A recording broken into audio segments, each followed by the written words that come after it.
அகத்தியமே ஜெயம், ஆனந்தமே அகத்தியம்.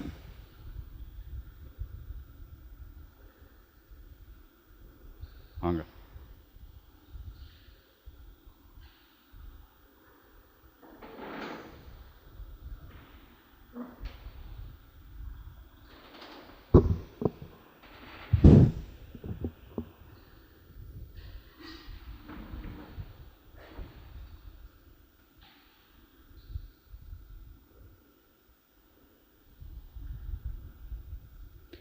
இன்புற்று வாழ்க, அகத்தியமே ஜெயம், ஆனந்த. ஃபோன் ஆஃப் பண்ணிடுங்க, ஃபோன் ஆஃப் பண்ணிடுங்க. ஆனந்தமே அகத்தியம். மேலே சும்மா சேரில் உட்காந்துக்கோங்க. முகப்புவரை எப்பவுமே ஏன்னா இந்த சபைக்கு புதுசாக ஆளுக்க வந்துக்கிட்டு இருப்பாங்க. அதனால் ஒவ்வொரு பூஜை நிலைகள்லையும் முகப்புவரை கட்டாயம் ஆற்ற வேண்டிய அவசியம் இருக்குது. ஏன்னா முகப்பு உரைக்குள்ளே ஏகப்பட்ட எண்ணிலடங்கா சூட்சமங்கள் இருக்கும். அதனால் நித்தம் பூஜைகளில் முகப்பு உரை ஆற்ற வேண்டிய அவசியம் இருக்கும். ஒவ்வொரு பூஜை நிலைகள்லையும் முகப்பு உரை ஒவ்வொரு தன்மையில் வெளிவரும். இன்றைய நாளில் அது இப்போ கொஞ்சம் நேர காலம் அதிகமாக ஆகிட்டதுனால முகப்பு உரையை எப்பவும் சிறுசாக தொழில். ஏன்னா சபையில் என்ன நடக்கணும், பல எல்லைகளில் இருந்து இங்கே மாந்தர்கள் வராங்க, பல சூழ்நிலைகளில் இருந்து வராங்க, பல வாழ்வியல் முறைகளில் இருந்து, பல கலாச்சார முறைகளில் இருந்து, பல்வேறுபட்ட இன மொழிகளில் இருந்து, பல்வேறுபட்ட பயண நிலைகளில் இருந்து, பல்வேறுபட்ட ஏற்ற இறக்கங்களில் இருந்து, பல்வேறுபட்ட மனநிலைகளில் இருந்து, பலதரப்பட்ட நிலைகளில் இருந்து இங்கே எல்லோரும் குழுமக்கூடிய எல்லையாக இந்த எல்லை இருக்குது, சபை இருக்குது. இப்போ நடக்கக்கூடிய யுகத்தில் ஆன்ம ஈகம் எதற்கு தேவை, ஆன்மீக வழியில் ஏன் போகணும், எதற்கு போகணும், நம்மளோட டார்கெட், நம்மளோட இலக்கு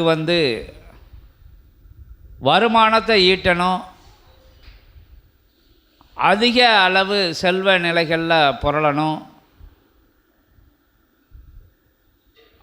உயர்நிலை கொண்ட வாழ்வியல் முறைகளில் நம்ம வாழ்ந்து அடுத்தவங்களோட கவனத்தை ஈர்க்கக்கூடிய நிலைகளில் நம்மளோட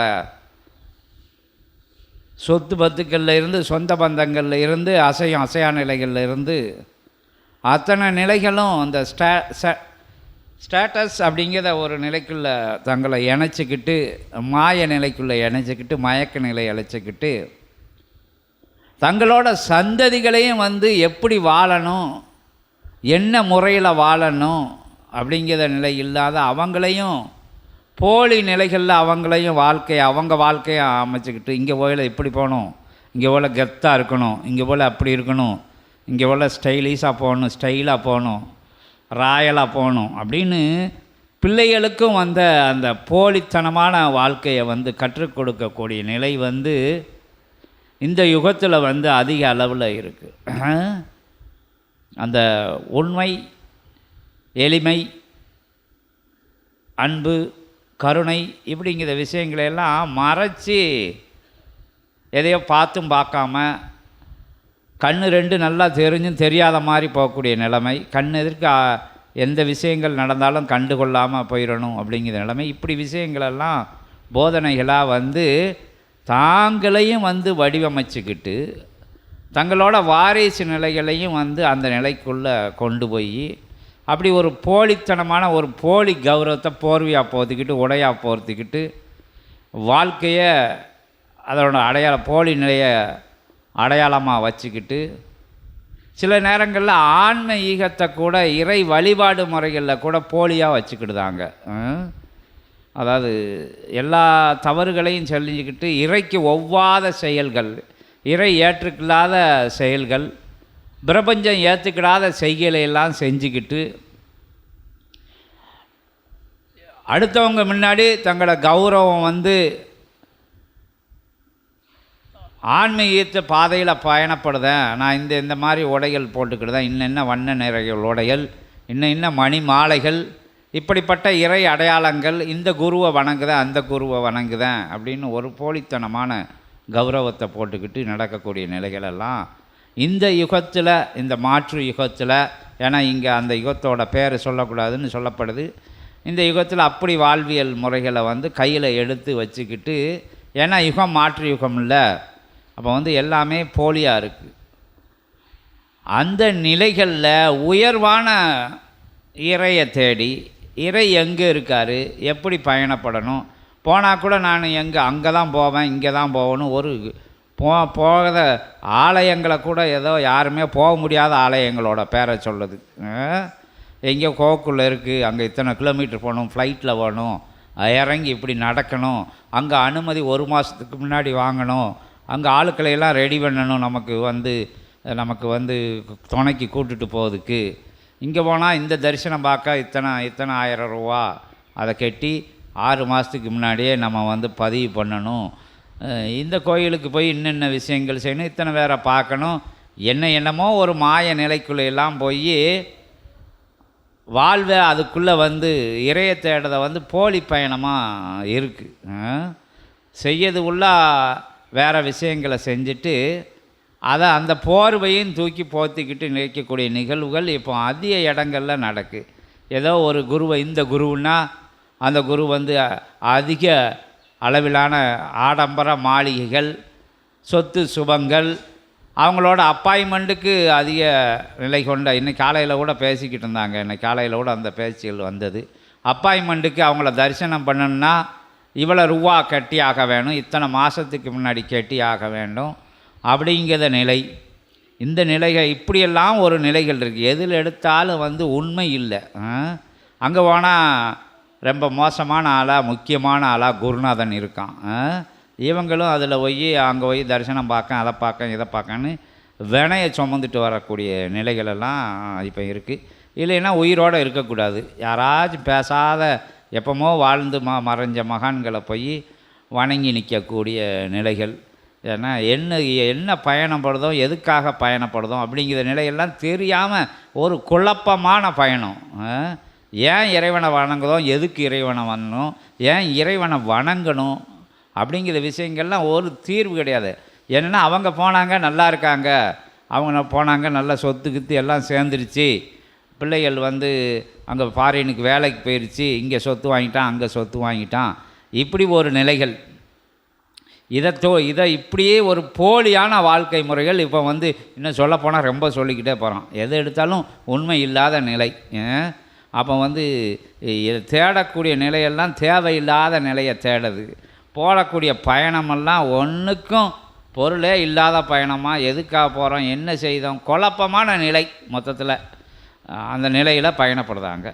இப்போ இங்கே இல்லை, இங்கே சபையில் எல்லா ஞானிகளும் மகான்களும் சொன்னாங்க, யாரும் கேட்கல, எல்லாரும் சொன்னாங்க. வள்ளல் பெருமானில் இருந்து, ஆதிசங்கரில் இருந்து, மகா பெரியவரில் இருந்து, சித்தர்கள், நம்ம அதுக்கு முன்னாடி வாழ்ந்த சித்தர்கள், அகத்திய பெருமானில் இருந்து அத்தனை சித்தர்கள், 18 சித்தர்களில் இருந்து எல்லாமே சொல்லி வச்சுருக்காங்க. சொல்லி வச்சா அதை மட்டும் மனப்பாடம் பண்ணிக்கிடுதாங்க. அது மாதிரி வாழதாங்களான்னா இல்லவே இல்லை. அதனால் யுகம் வந்து மாறலை. எல்லாம் போலியாக இருந்தால் எப்படி யுகம் மலரும்? அந்த மாறுபட்ட யுகம்னு அந்த அந்த அந்த பேர், அந்த 2 எழுத்து பேர் இதுக்குள்ளே எல்லாம் சுற்றி வருது. ஒன்றுமே தெரியாதவன்கிட்ட என்னத்தை சொல்ல? வாழுங்களைய கற்றுக் கொடுத்தா எவனாச்சும் கற்றுக்கிடுதானா? போலி கலையைத்தான் கற்றுக்கிடுதாங்களே தவிர வேறு ஒன்றுமே தெரிய மாட்டேங்குது. அது வந்து வருத்தத்துக்குரிய விஷயம். அதெல்லாம் கணங்களெல்லாம் ரொம்ப சீற்றமாகுது. அதுக்கு தான் சித்தர்கள் வந்து கொதித்து எழுந்திருக்காங்க. நாதன் உள்ளிருக்கையில் நட்ட கல்லும் பேசுமோடா அப்படின்னு, மூடனே அப்படின்னு பல வார்த்தைகள் நம்ம சேர்த்துக்கிட வேண்டியதான். ஏன்னா உனக்குள்ளே இறைவன் இருக்கிற, நீ அங்கே இங்கே சேடி அங்கே இங்கே ஏன் பயணப்படுத, ஊருக்குள்ள ஏன் சுற்றிட்டு அலையுத அப்படின்னு சொல்லி வச்சுருக்காங்க. தீதும் நன்றும் பிறதர வாரா அப்படின்னு சொல்லியிருக்காங்க. நல்லதும் கெட்டதும் நீ செய்யலை தான் இருக்குது. பாவ புண்ணியங்கள் உன்னோடைய நடவடிக்கைக்குள்ளே தான் இருக்குது. அது எங்கேயும் வந்து புண்ணியத்தையும் போய் வாங்க முடியாது, பாவத்தையும் கழிக்க முடியாது. எல்லாம் நீ உன்னுடைய செயல்களுக்குள் அத்தனை அடக்கம் அப்படிங்கிற நிலையில் சித்தர்கள் வந்து சொல்லி வச்சுருக்காங்க. குருமார்களும் உண்மையான குருமார்கள் அதை தான் சொல்லிக்கிட்டு இருக்காங்க. எளிமையாக வாழணும்னு சொல்லி கொடுத்துருக்காங்க. உண்மையாக வாழு அப்படின்னு சொல்லி கொடுத்துருக்காங்க. புண்ணியம் பிரபஞ்சத்தில் இருந்து வாங்குத உன்னுடைய வாழ்க்கையே பிரபஞ்சத்தோட கருணையினால் கிடச்சிருக்கு, கொடையினால் கிடச்சிருக்கு. அப்போ கொடுத்த விஷயத்துக்கு கொடு, எடுத்துக்கிட்டே இருக்கு எல்லாம் கொடு அப்படின்னு தான் எல்லாரும் சொல்லிக்கிட்டு இருக்காங்க. சித்த சபை அதை ரொம்ப எளிமையாக சொல்லுது. இங்கே வந்தவங்களுக்கு தெரியும். பறைசாற்று நிலைகளில் பிரபஞ்ச ராஜ்யங்கிற சேனலில் இது இங்கே உட்கார்ந்துருக்கிற மக்களுக்கு சொல்லப்பட விஷயங்கள் கிடையாது. பிரபஞ்சம் முழுவதும் ஒவ்வொரு பூஜை முறைகளையும் வரைய முகப்பு உரையை உற்று நோக்கிட்டு இருக்கு. எல்லா இடங்கள்லையும் உள்ள மாந்தர்கள், அறிவு சார்ந்தவங்க, ஞானத்தை தேடி பயணத்தில் இருக்கிறவங்க ஃபுல்லாக ஒவ்வொரு நாட்களுடைய முகப்பு உரையும், அகத்தியரோட உரையும், பரந்தாமனோட உரையும், இவர் சிவபெருமானோட உரையும், முருகப்பெருமான் என்ன சொல்லுதார், சித்தர்கள்லாம் என்ன சொல்லுதாங்க உற்று நோக்கி கவனிச்சுக்கிட்டு வருது. இந்த சில்ல குக்கிராமத்தில் சிறிய எல்லையாக இருக்கக்கூடிய இந்த எல்லையில் இருந்து ஒன்று சின்ன மேடை ஓட்டு ஒரு சின்ன சிவக்கூரை அமைச்சு அது பிரபஞ்ச கூரையாக சொல்லுதாங்க. இங்கே எளிமையான விஷயங்கள் வலிமையாகி பிரபஞ்சத்தை ஆளக்கூடிய நிலையில் இந்த சபை இப்போ இருந்துக்கிட்டு இருக்குது. அப்போ வர்றவங்களுக்கு, வணங்கி நிற்கிறவங்களுக்கு, வாழ தெரியாதவங்களுக்கு, இறை தெரியாதவங்களுக்கு இறைவனே நேராக இறை நூல் வழியாக இப்படி அமர வச்சு அழைச்சி பேசி அவங்க மூலமாக கருத்துக்கெல்லாம் பகிர்ந்துக்கிட்டு வராங்க. இது அங்கே இருக்கா, இங்கே இருக்கா, அந்த ஊரில் இருக்கா, இந்த ஊரில் இருக்கா, இமயமலையில் இருக்கா, குற்றாலத்தில் இருக்கா, அங்கே இருக்கா, கோபல அங்கே ஏழுமலையில் இருக்கா, அங்கே அமர்நாத்தில் இருக்கா, அந்த பனிலிங்கத்து பக்கத்தில் இருக்கா, எங்கேயும் கிடையாது. இதெல்லாம் காட்சியாக பார்த்துட்டு வரலாம். அந்த இறை ஆட்சி வேணதை இங்கே தான் பார்க்க முடியும் அப்படிங்கிறத சொல்லி எளிமையாக உங்களுக்கு கற்றுக் கொடுக்க இருக்காங்க. அது மாறி மாறி காலையில் முகப்பு முறையில் சொல்லியிருக்கு. ஒவ்வொரு முகப்பு முறையிலையும் சொல்லிக்கிட்டு பிரபஞ்சம் கொடுக்கு, பிரபஞ்சத்துக்கு கொடுங்க. பிரபஞ்சம் அன்பே வடிவமானது, கருணையே வடிவமானது, கொடுக்கக்கூடியது, எல்லாருக்கும் கொடுக்கு. கெட்டது செய்தவங்களுக்கும் கொடுக்கு, நல்லது செய்தவங்களுக்கும் கொடுக்கு. இன்றைக்கி பஞ்சபூதங்கள் ஆற்றலை பாருங்கள், எல்லாத்துக்கும் துணையாக நிற்கி எல்லாரும் ஒன்றுன்னு பார்க்கு. நீர் பாருங்கள், அபிஷேகத்துக்கும் கங்கை பயன்படுது, மற்ற சமையலுக்கும் கங்கை பயன்படுது. தான் உடம்பில் உள்ள நாற்றம் எடுத்த அந்த நிலைகளை கழுவதுக்கும் கங்கை பயன்படுது. இன்னும் சொல்லப்போனால், ரொம்ப ஆழமாக சொல்லப்போனால், நீ செஞ்சக்கூடிய அசுத்த நிலைகளை கூட கங்கை கழுவி விடுது. தூய்மையான விஷயம், புண்ணியமான விஷயம். கங்கைக்கு நிகரான விஷயங்கள்னு எதையுமே நம்ம எடுத்துக்கிட முடியாது. யோசனை பண்ணி பாருங்கள், கங்கை எங்கெல்லாம் பிரவாகம் எடுக்கு, என்ன விஷயங்கள்லாம் பிரவாகம் எடுக்கு. உடலுக்குள்ளே பிரவாகம் இருக்குது, உயிருக்குள்ளே பிரவாகம் இருக்குது, அணுக்குள்ளே பிரவாகம் இருக்குது, அண்டம் முழுவதும் பிரவாகம் எடுக்கு. நல்லது செய்து கெட்டதுக்கும் நீ செய்யறதுக்கெல்லாம் துணையாக இருக்குது எல்லாம். அதே மாதிரி எல்லா நெருப்பை எடுத்துக்கோங்க, அதே நிலை தான். ஏன்னா நீ எதையாவது செய்வேன்னு சொல்லி உனக்கு அது செய்து அது எடுத்து அது போங்க, எல்லாத்துக்கும் அது துணையாக இருக்குது. கடைசியில் உன்னை எரிக்கிறதுக்கும் உன்னை ஏங்கிறதுக்கும் அதான் சரியாக இருக்குது. உன்னோடைய நாற்றம் அடித்த இந்த பிண்டத்தை இந்த பிரபஞ்சத்தோடு கலக்கிறதுக்கும் அது துணையாக இருக்குது. இது மாதிரி காற்றை எடுத்துக்கோங்க, அது எல்லா விஷயங்களுக்கும் தென்றலாக இருக்குது, அதாக இருக்குது, இதாக இருக்குது. அற்புதம் நிகழ்த்தது, உன்னோடைய மூச்சுக்குள்ளே நீது நாடிக்குள்ளே வருது, இறைவனை காணதுக்கு உதவி பண்ணுது, குண்டலினியை மேலே எழுப்பதுக்கு உதவி பண்ணுது. எத்தனையோ உதவிகளை செஞ்சு, எண்ணிலடங்கா உதவிகள், பாவிகளுக்கும் அசுரர்களுக்கும் கூட அது காற்று உதவி பண்ணியாக இருக்குது. தென்றலா புயலா அற்புதங்களாக வந்துக்கிட்டே இருக்குது, உதவி பண்ணிக்கிட்டு இருக்குது. இது மாதிரி பஞ்சபூதங்கள். ஏன்னா இறைவனுக்கு நல்லதை மட்டும்தான் செய்ய தெரியும், பாகுபாடு பார்க்க தெரியாது. இவன் நல்லவன் கெட்டவன் எல்லாம் பார்க்க தெரியாது. அப்போ பஞ்சபூதங்களுக்கும் அதோட குணம் தானே இருக்கும். பஞ்சபூதங்களை தானே நம்ம இறைவன் சிவம்னு வணங்கிட்டு இருக்கோம். அந்த தன்மையில் தான் இப்போ சபையும் எல்லாரையும் ஏற்றுக்கிடுது. ஆணவத்தோடு வரதவங்களை ஏற்றுக்கிடுது, அகம்பாவத்தோட வரதவங்களை ஏற்றுக்கிடுது, நான்குங்கிற நிலையோடு வரதவங்களை ஏற்றுக்கிடுது. நான் இப்படி செஞ்சிருவேன், அப்படி செஞ்சிருவேன், அதை செஞ்சிருவேன், இதை செஞ்சிருவேன், எங்கள் முன்னோர்கள்லாம் இதெல்லாம் கிழித்து எடுத்துட்டாங்க, பேத்து முடிச்சிட்டாங்க, அதை செஞ்சிட்டாங்க, இதை செஞ்சிட்டாங்க, அப்படி செஞ்சிட்டாங்க, நாங்கள் இன்னும் குலம், இன்னும் கோத்திரம், இன்னும் இனத்தில் பிறந்திருக்கோம், நாங்கள் இன்னும் மொழி பேசுகிறோம், இப்படி அப்படின்னுலாம் வராங்க. இன்னும் சொல்லப்போனால் நாங்கள் இன்னும் எங்கள் வழிபாடு முறை உயர்ந்தது, நான் வணங்குற முறை, எங்கள் குரு உயர்வானவர், எங்களோட வழிபாட்டு முறைகள் மிக மிக உன்னதமானது, மிக நுட்பமானது, மிக மிக நவீனப்படுத்தப்பட்ட முறை. அவர் மாதிரி யார் சொல்லியிருக்காரு? அப்படின்னு இவர் மாதிரி யார் சொல்லியிருக்காரு அப்படின்னு இல்லை, எல்லாம் சொல்லியிருக்காரு. நீ என்னத்தை தெரிஞ்சுக்கிட்ட அப்படிங்கிறத வேணாவை இங்கே வச்சுருக்கோம். நீ வாழ்ந்தாயா, அவங்க வாழ்ந்தாங்க சொன்னாங்க, நீ என்னத்தை பிரபஞ்சத்துக்கு சொல்ல போகிற? நீ வேடதாரியாக இருந்து என்னத்தை நீ வந்து வேறுபடுத்தி காமிச்சிட போட யுகத்தில் இருந்து வேறு யுகத்துக்கு அப்படிங்கிற விஷயங்கள்லாம் இங்கே கேள்விகளாகவும் வச்சு பதிலாகவும் சித்தர்கள் இருக்காங்க. இப்படி செய் அப்படி செய் அப்படின்னு. இங்கே சித்த சபை மிக எளிமையிலும் எளிமையாக செய்யுது. இறைவன் கொடுக்காரு, நம்ம எல்லாம் பிச்சைக்காரங்க, நம்மலாம் யாசித்து நிற்பவங்க. நாங்கள் நேர பொழுதும் நொடி பொழுதும் நம்ம வந்து இப்படி கையை ஏந்தி நின்றுக்கிட்டு இருக்கோம். அப்படிங்கிற நிலையை நம்ம உணர்வுக்குள்ளே கொண்டு வரணும். பஞ்சபூதங்கள் நம்மளுக்கு வந்து இந்த சொல்லப்பட்ட நிலை போல் பஞ்சபூதங்கள் கருவில் இருந்து நமக்கு வந்து அனுக்கிரகம் கொடுத்துக்கிட்டு இருக்குது. கருவாக உருவாகுது. எங்கள் அம்மா அப்பா காரணம், எங்கள் முப்பாட்டம் காரணம், அந்த பானை நாங்கள் இப்படிலாம் அது அதை சாப்பிட்டோம் இதை சாப்பிட்டோம், நாங்கள் வந்து ரொம்ப ரொம்ப ரொம்ப உயர்வான விஷயங்கள்லாம் சாப்பிட்டோம், நாங்கள் அங்கே இருந்தது காஷ்மீரில் இருந்து இந்த பூ வந்தது, இங்கே இருந்து இது வந்தது, அங்கேருந்து அது வந்தது, இங்கேருந்து இந்த பழங்களெல்லாம் வந்தது, இப்படியெல்லாம் நாங்கள் தருவிச்சு வாங்கி அதை வந்து இம்போர்ட்டட் விஷயங்களெல்லாம் செஞ்சோம் அப்படின்னு சொல்லப்பட்ட விஷயங்கள் இருந்தாலும் எல்லாமே பிரபஞ்சத்தோட தன்மையானதான். நீ எந்த நாட்டில் இருந்து வாங்கினாலும் சரி, எந்த பூ சாப்பிட்டாலும் சரி, என்ன புஷ்பத்தை சாப்பிட்டாலும் சரி, தங்கத்தைய உரசி சாப்பிட்டாலும் சரி, எல்லா விஷயங்களும் எதுக்குள்ளே இருந்து வருதுன்னா இறைவன் தான்.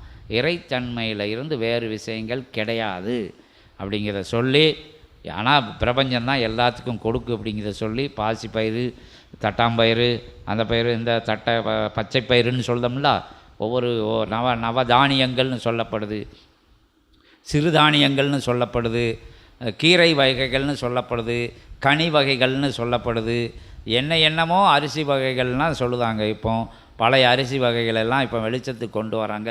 இதெல்லாம் ஒரு சித்த மார்க்கத்தினோட உயர் நிலை தான். எல்லாத்தையும் உச்ச கட்டத்துக்கு போயிட்டு இப்போ அழதால பாதாளத்தில் பாரம்பரிய நிலைகளில் என்ன, ஆதி நிலைகளில் ஆதிவாசிகளில் என்ன பயன்படுத்தினாங்க அப்படிங்கிற நிலைக்கு இறங்கி வராங்க. உச்சம் தொட்டவன் கடைசியில் கீழே இறங்கித்தான் வரணும். எவ்வளோ ஏறிக்கிட்டே இருக்க முடியாது, எப்படினாலும் இறங்கி வந்துதானே ஆகணும். யுகமாற்றத்துக்காக எல்லாம் இறங்கி வந்துக்கிட்டு இருக்காங்க. நல்ல விஷயங்கள் நடந்துக்கிட்டு இருக்கு. அன்னதானத்துக்கெல்லாம் உதவி பண்ணுதாங்க. எளிமையான வாழ்க்கைக்கும் தன்னை பழக்கப்படுத்தி கொள்ளுதாங்க. தன்னோட போலி கௌரவமான விஷயங்களெல்லாம் கொஞ்சம் கொஞ்சம் இப்போ மாற்றிட்டு வராங்க. நவநாகரிகத்தில் இருந்து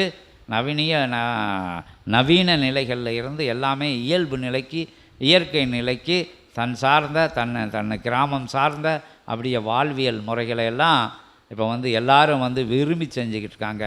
பாட்டம் போட்டாங்க, ஆடாத ஆட்டம் பாடாத பாட்டம், கடைசிக்கு பரிசு என்னாச்சு? நோய் நொடிகள், தாங்க முடியாத ப்ரெஷர், எல்லா விஷயங்களும் வந்துருச்சு. மனச்சிதைவு, எல்லா நிலைகளும் வந்துருச்சு. உச்சக்கட்ட நிலைகளை தொட்டு வரும்போது அப்போ கீழே இறங்கி போவோம் அப்படின்னு சித்தர்கள் சொன்னதை இப்போ கையில் எடுக்க ஆரம்பிச்சிட்டாங்க. இங்கேயும் அதை தான் சொல்லுதோம். பிரபஞ்சத்தில் வாங்கி சாப்பிடுதோம், பிரபஞ்சத்துக்கு கொடுங்க. சாப்பிட்டுக்கிட்டே இருக்கணும்னா கொடுக்கணும். ஏன் பிள்ளைகள் வாரிசுகள் எல்லாம் நல்லா இருக்கணும்னு தானே செய்தோம். அப்போ வந்து அவங்களுக்கு புண்ணியத்தை சேர்த்துட்டு போகணும். அதுக்காண்டி எடுத்த இடத்துல வைக்கணும்னா அப்போ பிரபஞ்சம் இவ்வளோ விஷயம் கொடுத்துக்கிட்டு இருக்குது. காற்றா, நீரா, நெருப்பா, ஆகாயம், அனைத்து விஷயங்களுமா, மண்ணா பொண்ணாக்கு எல்லா விஷயங்களாம் கொடுத்துக்கிட்டு இருக்குது. அப்போ அதை திருப்பி கொடுக்க அப்படின்னா சொல்லத இடம் தான் இங்கே. திருப்பி கொடுத்துட்டோன்னா திருப்பி உனக்கு கொடுத்துரும். நீ இப்போ போன ஜென்மங்களில் செஞ்ச நிலைகளில் வந்து வச்சுருக்கதை எனக்கு இருக்கும். சில இடங்களில் சொத்து இருக்குது, சுகம் இருக்குது, அந்தஸ்து இருக்குது, ஆசி, அது இது எல்லாம் இருக்கும்பாங்க. டெபாசிட் இருக்குது, அத்தனை ஏக்கர் இருக்குது, இவ்வளவு வீடு இத்தனை கோடி ரூபாய்க்கு போகும், எல்லாமே சொல்லுவாங்க. இதெல்லாம் முன்னாடி செஞ்சு வச்ச விஷயங்கள் உனக்கு கொடுக்கப்பட்டிருக்கு. இதெல்லாம் உன் சந்ததிக்கு நிலச்சிருக்கணும்னா, உனக்கு நிலச்சிருக்கணும்னா, உனக்கு நல்ல பிறவி அடுத்த நிலைகளில் கிடைக்கணும்னா நீ கொடுக்கணும். எதையாச்சும் கொடுக்கணும். ஒருத்தருக்கும் ஒன்றும் இருக்காது, எண்ணமே இருக்காது. சாப்பாட்டுக்கு தான் இடம் இருக்கும், படுத்து உறங்கிறது கூட இடம் இருக்காது, ஒரு விஷயங்களும் இருக்காது. அப்போ நான் என்ன கொடுக்கேன்னா, உன்கிட்ட பிரபஞ்சம் அழகான உடம்பை கொடுத்துருக்கு, பஞ்சபூதங்கள் ஆற்றலோடு உனக்குள்ளே இருக்குது, நற்சிந்தனை பண்ணக்கூடிய அற்புதமான நிலை இருக்குது, புன்னகை பண்ணக்கூடிய அற்புதமான மனநிலை இறைவன் கொடுத்துருக்காங்க. எல்லா விஷயங்களும் எந்த இடத்துல இருந்தாலும் தர்மம் செய்யலாம் அப்படின்னு தான். மனம் இருந்தால் மார்க்கம் உண்டு அப்படின்னு சொல்லியிருக்காங்க. மனசு கட்டாயம் இருக்கணும். எல்லா நிலைகளும் இருந்து கருமி பயல்களை பார்த்துருக்கோம், நம்ம கஞ்ச பயல்களை பார்த்துருக்கோம், கொடுக்கா நிலையில் உள்ளவனை பார்த்துருக்கோம், ஒன்றுமே இல்லாத நிலையில் இருந்து பெரிய வள்ளல் தன்மையில் கொடுத்துக்கிட்டு இருக்காங்க. எல்லாம் கொடுத்தாங்க, எல்லாம் வச்சுக்கிட்டா கொடுத்தாங்க. பிரபஞ்சத்துக்கு செஞ்சாங்க, பிரபஞ்சத்தை வணங்கி நின்னாங்க. பிரபஞ்சம் கொடுத்துக்கிட்டே இருக்குது. ஏதோ ஒரு நிலைகளில் அவங்களுக்கு கொடுக்கு, அவங்களுக்கு வந்து ஆசையாக கொடுக்கு, அனுகிரகங்களாக கொடுக்கு, அறிவாக கொடுக்கு, ஞானமாக கொடுக்கு, எல்லா விஷயங்களையும் பிரபஞ்சம் கொடுத்துக்கிட்டு இருக்கு. அவங்க கொடுத்துக்கிட்டு இருக்காங்க. மகான்கள், யோகிகள், ஞானிகள்லாம் என்ன வச்சுருந்தாங்க? ஒன்றுமே வச்சுருக்கல. இடுப்பில் வந்து இந்த கயிறு கூட கெட்டாமல் தான் ஆடையை சுற்றி வச்சுக்கிட்டு வளம் வந்தாங்க. அவங்க கொடுத்துக்கிட்டே போகலையா? அவங்க பேர் நிலச்சி நிற்கலையா? அதனால் எல்லாராலையும் கொடுக்க முடியும் அப்படின்னு நினைங்க. ஞானிகள் அளவுக்கு நாங்கள் உயர வேண்டாம், வரிய அந்த கர்ணன் அளவுக்கு நாங்கள்லாம் இருக்க வேண்டாம், அதெல்லாம் வந்து அந்த விஷயக்கெல்லாம் நம்ம போக முடியாது, தவம் பண்ணி போக முடியாது, அது பண்ண போக முடியாதுன்னு இப்படி ஒரு இயலாம மனநிலையில் இருக்கிறவங்க. அப்போ நீ வந்து வாழணும், உன் சந்ததிகள் வாழணும்னா எதையாச்சும் நீ செஞ்சு ஆகணும். அந்த நிலைக்கு போகாட்டாலும் ஒரு மனிதனோட ஒரு இல்லற வாசிகளுக்கு என்னென்ன கடமைகள் அப்படின்னு 10 கடமைகளுக்கு மேலே இருக்குதுன்னு சொல்லுதாங்க. அது இப்போ சுலோன் ஜெயராஜ் சொன்ன அவருக்கு இதை எடுத்து பாருங்கள், நல்லா தெளிவாக சொல்லியிருக்காரு, விரிவாக சொல்லியிருக்காரு. ஒரு இல்லறத்தன்னுடைய கடமை என்ன, நீ ஒரு கல்யாணம் முடிக்கணுனால இத்தனை விஷயத்துக்கு நீ தகுதி இருந்தால் தான் கல்யாணம் முடித்து நீ வாழ்க்கையை தொடங்கணும் அப்படின்னு சொல்லியிருக்காரு. சும்மா ஏதோ பிரபஞ்சம் கொடுத்த யாரோ பெற்று வச்ச பிள்ளைய கூட வச்சுக்கிட்டு பொண்டாட்டியாக வச்சுக்கிட்டு நீ வந்து உன்னோடைய உணர்வு நிலைகளுக்கெல்லாம் அதை ஆட்படுத்திக்கிட்டு யாருக்கும் எதுவும் கொடுக்க மாட்டேன் அப்படின்னு சொல்லிக்கிட்டு நீ கெட்டு போகுது இல்லைன்னு அந்த அம்மாவையும் கெடுத்து பிள்ளைகளையும் கெடுத்து குட்டிச்சோறாக்கி கொடுக்க முடியாதவனா கஞ்சப்பயலாக எல்லாம் வச்சு எதுக்கும் கொடுக்க போகிற வீட்டில் எங்களுக்கெல்லாம் எங்கள் வீட்டிலலாம் தர்மமெல்லாம் செய்யக்கூடாது, சோம்பேறி ஆயிடுவான், அவன் சோம்பேறி ஆயிடுவான்னு சொல்லியிருக்காங்க. சில பேர் எங்கள் குருநாதரே சொல்லியிருக்காருமாங்க, நீயே ஒரு சோம்பேறியை வளர்க்க அப்படின்னு சில பேர் உலம் வந்துக்கிட்டு இருக்காங்க உலகத்தில். உனக்கு கண் இருக்குது, காது இருக்குது, மூக்கு, உனக்கு எல்லாமே கடவுள் கொடுத்துருக்காரு, நீயே கையேந்தியான்னு நின்றுக்கிட்டு இருக்க, பிரபஞ்சத்துக்கிட்டு இருக்க. அவன் கையேந்தி நிற்கிறதுல தப்பு இல்லை. அவன் அதை செஞ்சிருவான், இதை செஞ்சிருவான், அதை வாங்கி குடிச்சிருவான், இதை வாங்கி குடிச்சிருவான், அவன் அதுக்கு போயிடுவான், இதுக்கு போயிடுவான், டெபாசிட் வச்சுட்டு போகிறான். நீ உனக்கு பிரபஞ்சம் கொடுத்ததில் கொஞ்சம் கொடு, அது பிரபஞ்சத்துக்கு தானே கொடுத்த, அதுவும் ஒரு உயிர் தானே. நீ கொடுக்கக்கூடிய விஷயங்கள் நல்ல விஷயத்துக்கு எப்படியாச்சும் பயன்படும். ஒரு 10 ரூபா ஏன்னா முடிஞ்சால் பாரு, நீ அவனை பாரு, உனக்கு நீ அப்படி உள்ளவன், இவன் எதுக்கு வாங்குதான், இவன் உண்மையிலே பாத்திரம் அறிஞ்சு பிச்சை இடுன்னு சொல்லியிருக்காங்கல்ல, அந்த பாத்திரம் தகுதியான பாத்திரமான ஆராய்ச்சி பண்ணிப்பார். நான் பிறகு ஆஃபீஸ்க்கு போகிறேன், எனக்கு நேரம் ஆகுது, அங்கே வரேன் இங்கே வரேன், நேரம் ஆகுதுன்னா கொஞ்சம் போட்டுட்டு போ, அவ்வளோதான் இங்கே சொல்லப்பட்ட விஷயங்கள். அவன் என்னமும் செஞ்சுட்டு போகிறான், என்ன விஷயத்துக்கும் பயன்படுத்திட்டு போகிறான். என்ன 10 ரூபா போடுறதில் 5 ரூபாயை அவன் தீய வழிக்கு பயன்படுத்தினா 5 காசை வந்து அவனோட வவுத்து பசிக்கும், அவனோட பிள்ளைகளுக்கும் ஒரு தாய்மார் வந்து பால் இல்லை, அது இல்லை, இது இல்லைன்னு ஏந்தி நிற்கல. உண்மையில் அந்த பிள்ளைகளுக்கு ஏதோ ஒரு அன்னதானம், ஒரு உணவு கொடுக்கறதுக்கு உண்டான நிலையை நம்ம கொடுக்கக்கூடிய தர்மத்தில் இருந்து பகிர்ந்து நம்ம பிரபஞ்சத்தில் இருந்து எடுத்த விஷயத்தை வந்து நம்ம வந்து கொடுக்கறதுக்கு ஒரு சந்தர்ப்பத்தை அவங்க கையேந்தி நிற்கிறவங்க.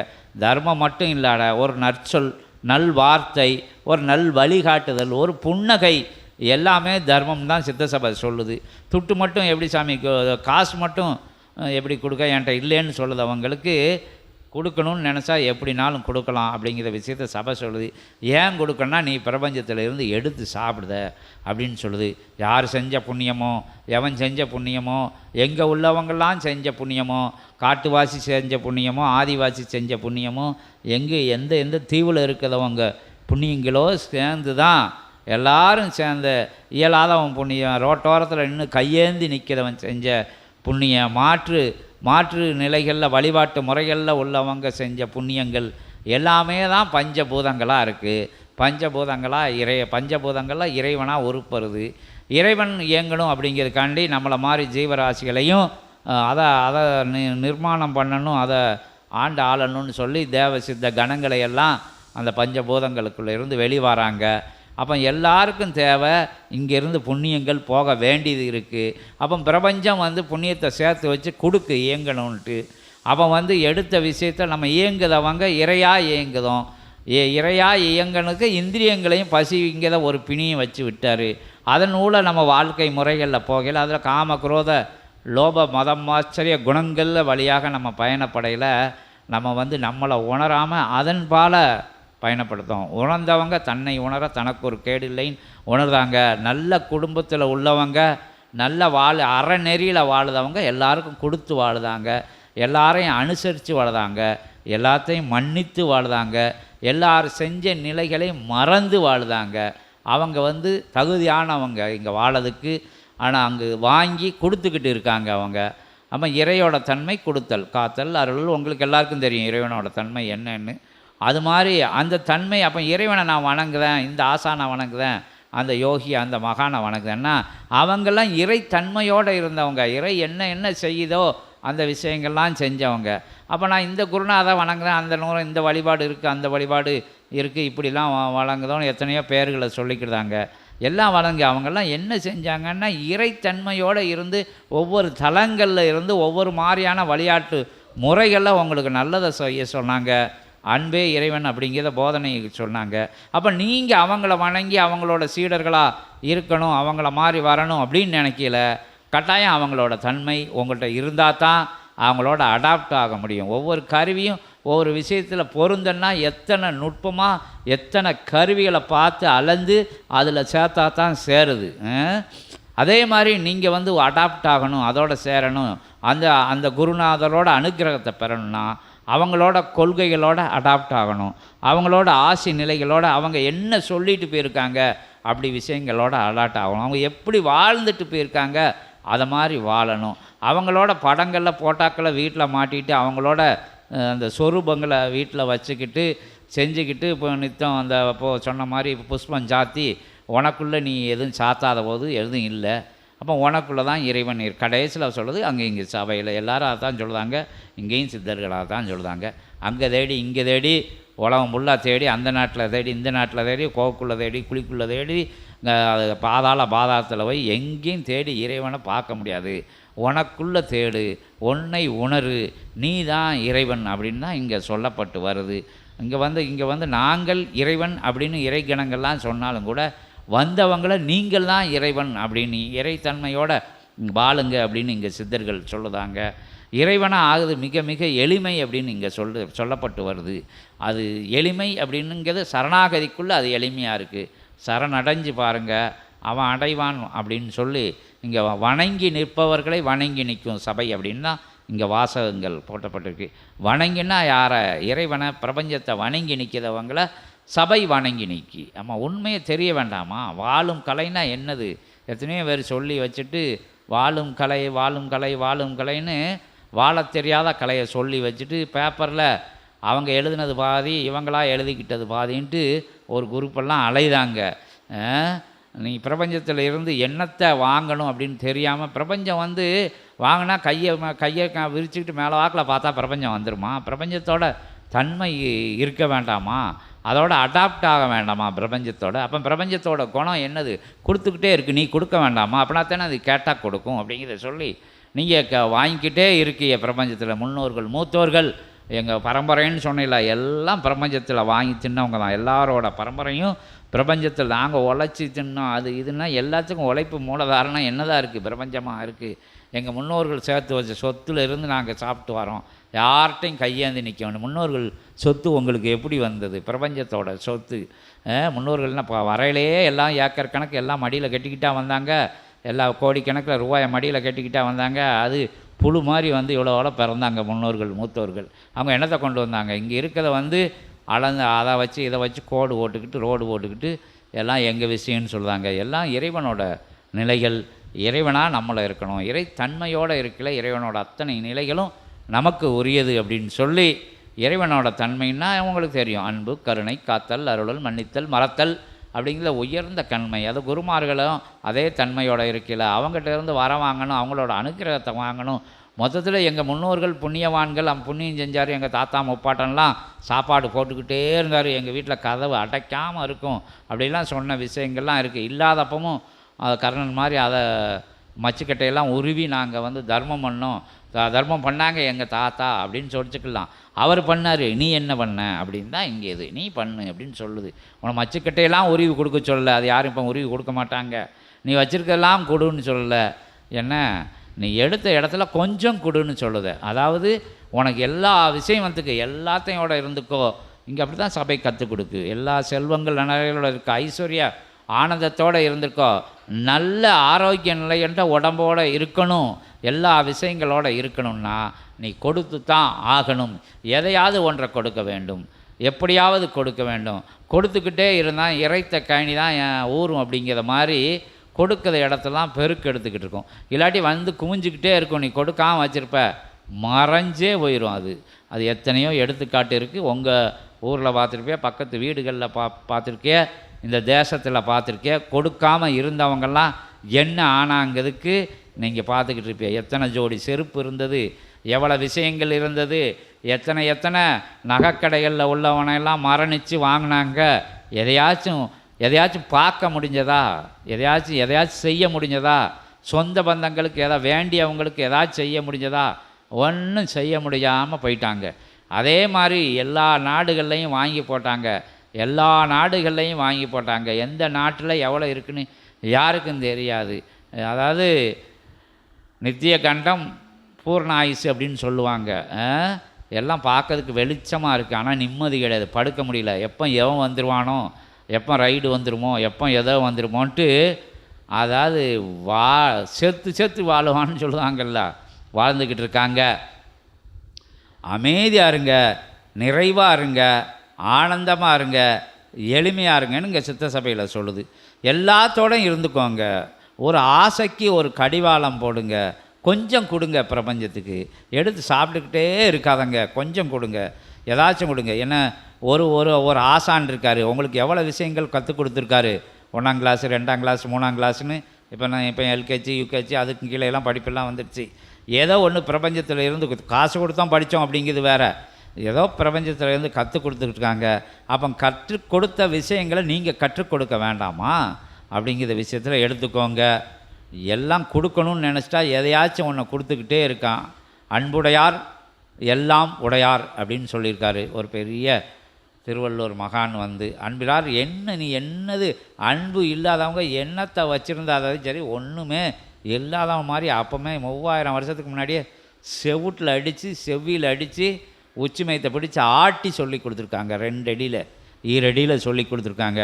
அதை படிச்சுப்பாங்க. ஔவையோட ஆத்திசூடியை படிச்சுக்கோங்க. அதுக்குள்ளே இல்லாத விஷயங்கள் இல்லை. எங்கேயும் எந்த குருநாதரையும் நீங்கள் போய் அறம் செய்ய விரும்பு ஆறுவது சினம் ஐயமிட்டு ஒன்று என்ன அற்புதமான வரிகள். ஒவ்வொரு வரிகளும் ஒவ்வொரு இதிகாச புராணங்களுக்கு சமமான வரிகளை அந்த மாதிரி சொல்லி வச்சுட்டு போயிருக்கு. இதெல்லாம் வந்து ஏட்ட படித்தான் ஏட்ட கழித்தான், பாட்டு பாடினவன் பாட்டை என்ன சொல்லுவாங்க,